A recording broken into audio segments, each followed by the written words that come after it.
అండి నమస్తే అండి, మీ పేరండి? వడ్డాది ధనలక్ష్మి.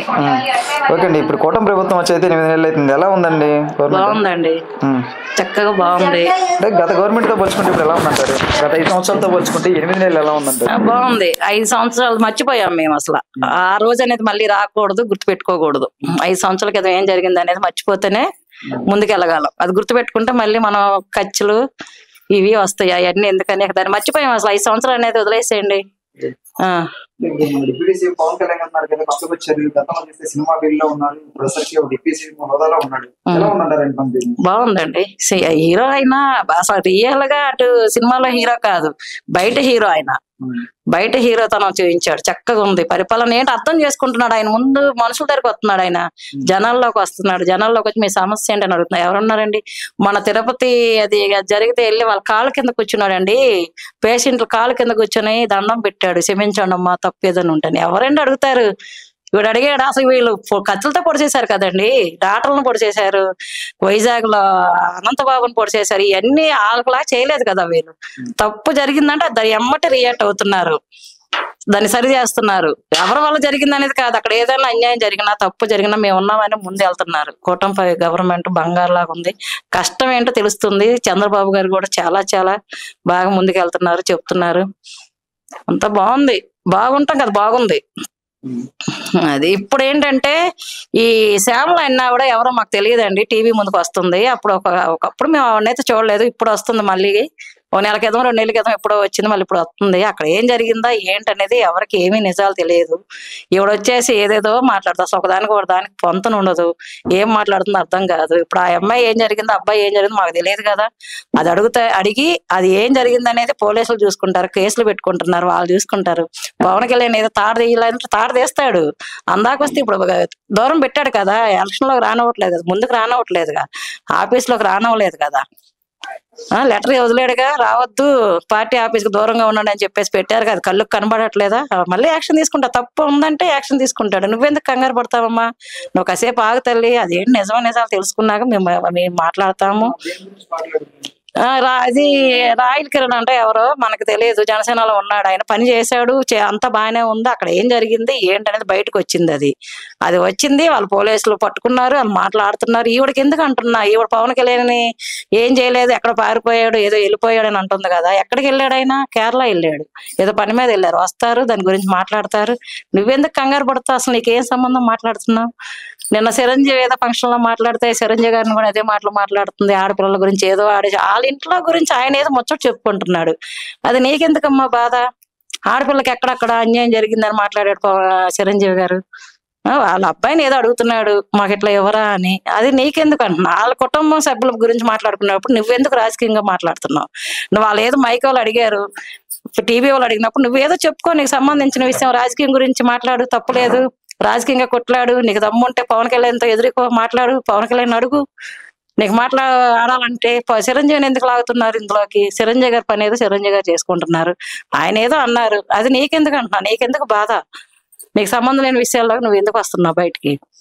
శ్యామల, నువ్వు అదే నోరు తగ్గించుకొని నువ్వు మాట్లాడాలంటే రాజకీయంగా కొట్లాడుకో. చిరంజీవిని మాత్రం ఇందులోకి లాగొద్దు. చిరంజీవి గారు పార్టీలో లేరు, పార్టీ విషయాలు మాట్లాడాల. ఆయన వాళ్ళ అబ్బాయి గురించి వరే వంశధారకుడు కావాలని ఆయన అడిగాడు, అది వాళ్ళ విషయం. నీకెందుకు? అక్కడ అమ్మాయిల విషయాలు ఎందుకు వస్తున్నాయి నీకు? అమ్మాయిలు దేశాన్ని వెళ్తున్నారు, నీలాంటి వాళ్ళు కదమ్మా అమ్మాయిలు, ఆడవాళ్ళు. నువ్వు ఆడదానివైనా నువ్వు అనుకుంటే సరిపోద్దేంటి?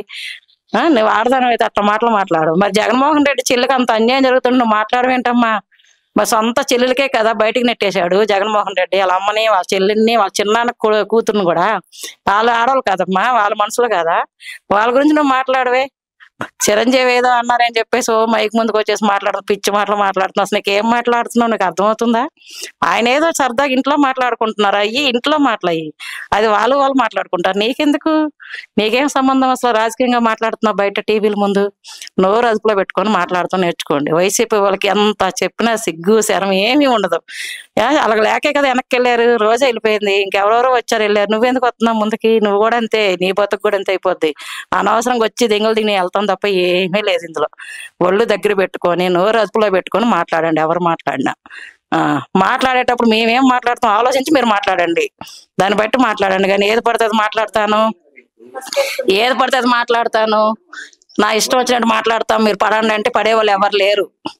నోరు అదుపులో పెట్టుకొని మాట్లాడతాం, నేర్చుకో. అది ఫ్యామిలీ లాగొద్దు ఇందులో. రాజకీయంగా కొట్టుకోలాడుకోండి, మీరు మీ తప్పలేదు. రాజకీయంగా నువ్వు మాట్లాడు, తప్పలేదు. ఫ్యామిలీలు మాట్లాడతాం, ఏదో బయట ఫంక్షన్లో మాట్లాడినా కూడా నీకే ఎందుకే, అసలు నీకేం సంబంధం ఉంది అని మాట్లాడుతున్నావు. ఆ మాటలు మాట్లాడొచ్చు, నువ్వు రాజకీయంలో తీసుకొచ్చి రావచ్చా ఫ్యామిలీల గురించి? ఏది మాట్లాడాలో ఏది మాట్లాడకూడదు. ముందు నీకు ఎవరైతే లెటర్ ఇస్తారో చదవమని అది చదువుకో, 1-10 సార్లు చదువుకొని బయటికి రామ్మా. లేదా నీకు సొంతంగా మాట్లాడాలనుకుంటే మాట్లాడు, నీకు తెలిసింది ఏదైనా ఉంటే. అంతేగాని ఎవడో చెప్పింది ఏదో చేసింది మాట్లాడమాకండి, తెలుసుకొని మాట్లాడండి. ఎప్పుడైనా ఒళ్ళు దగ్గర పెట్టుకొని మాట్లాడుకోండి, అది మర్యాదగా ఉండదు మీకు. జగన్మోహన్ రెడ్డి గారు అధికారంలోకి వచ్చే అవకాశం ఉందంటారు? వద్దమ్మ, రానవ్వ, రాడు కూడా.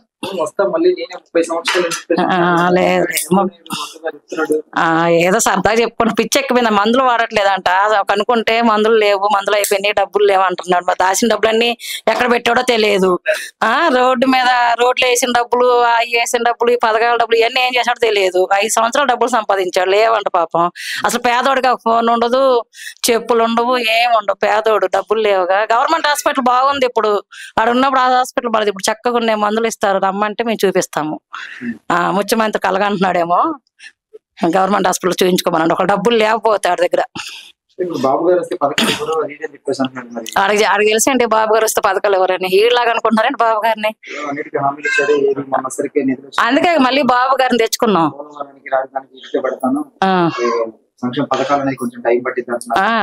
ఇప్పుడు పెడతాం, మంచిదేగా. పోలవరం ఎప్పుడుది అది ఇస్తారు, ఎవరని నీకు చెప్పాడు ఏంట్రా దున్నపోతా? నువ్వు విన్నావా? నీలాగా అబద్ధాలు చెప్పుకోవటం కాదు దున్నపోతా. నీళ్ళు కాదు ఏంటి, పోలవరం అని డబ్బులు తెచ్చేసావు కదా, ఆ డబ్బులు నీ జేబులు వేసేసుకుని ఒక్కటి మొదలు పెట్టావు, ఒక రోడ్డు మొదలు పెట్టారు. నీ బతుకుచాడా? రోడ్లు చూడరు మా రారు ఒకసారి ఈదుల్లోకి.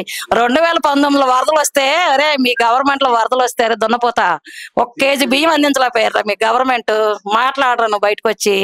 మొన్న వరదలకి కడుపు నిండా తిండి పెట్టారు, కట్టుకోవడానికి గుడ్డలు ఇచ్చారా? ఏం మాట్లాడుతున్నారా నువ్వు? నీకేం అసలు మాట్లాడతాం వచ్చారా? మాట్లాడతాం మైకోట ఎత్తుకుని అత్త తిత్తి అంటావు, ఎవడో చెప్పిన మాటలు మాట్లాడతావు, నీకు నువ్వు మాట్లాడలేవు. నీకు మళ్ళీ రాసినోడు ఒకడు కావాలి, మాట్లాడినోడు ఒకడు కావాలి, వెనకాల నుంచి గిల్లితే కానీ మాట్లాడరు మీరు మరా చెప్పేది నువ్వు చంద్రబాబు గురించి. అరే దున్నపోతా, చంద్రబాబు గారు వద్దని నీకు ఓట్లు వేశారు కదా, మళ్ళీ 5 సంవత్సరాల క్రితమే కదరా నువ్వు పోయావు, మళ్ళీ నువ్వు రాలేదు కదరా, ఆయన్నే తెచ్చుకున్నావు. అంటా చూడు దున్నపోతుంది తెచ్చుకున్నావు, తన్నే దున్నపోతుంది తెచ్చావు. ఆయన ఈ దున్నపోత మంచిది కాదని మళ్ళీ పాలు ఇచ్చి ఆవుని తెచ్చుకున్నారా గాడిద. రోజా అంటుంది కదా, రోజా మన ఏదో అంటుంది. అసలు సామెతలు కూడా మీకు సెట్ అవ్వవు కదరా బాబు. సామెతలు ఎందుకు వేసుకుంటారో నాకు అర్థం కాదు. సామెత వేసామంటే దానికి సెట్ అయితేనే మాట్లాడాలి. మీరు వచ్చి మైకుల ముందు వస్తారు పరిగెత్తుకుంటూ బోలోమని మేము ఒక 4 ఉన్నామని అది దున్నపోత ఒకటి వచ్చిద్ది పంది, దానికి మంచి పేరు పెట్టారా బాబు. ఇన్నాళ్ళు ఐరన్ లెక్క ఇప్పుడు ఒక పంది. జాగ్రత్త నాయన. 11 సీట్లలో కూడా ఇప్పుడు 2-3 వెళ్ళిపోయినట్టు ఉన్నారు. 6 వెళ్ళారు. పాపం సాయిరెడ్డి ఏంటి ఆయన పేరు, పెద్ద ఆయన రాజకీయాలు కూడా వదిలేశాడు కదరా